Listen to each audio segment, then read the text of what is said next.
EONR stock analysis Thursday. Is it a buy or not? Watch this 1 minute video till the end to find out. So I'm looking at EON Resource. It is $1.37. One thing that I want to mention is that from a daily / swing trade perspective, I was willing to long as low as though as like the rules were met, but it just never got met. You know, it just kind of consolidated here. It did pretty much nothing.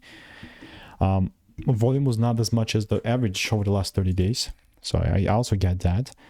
And we're still inside this big no man's land area.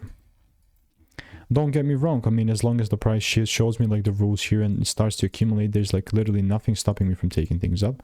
But obviously I'm also going to keep you updated. So put like a little confirmation part here, mark the highs. If you want to make more money trading in a simple and new way, just click the first link in the description. That is a free newsletter.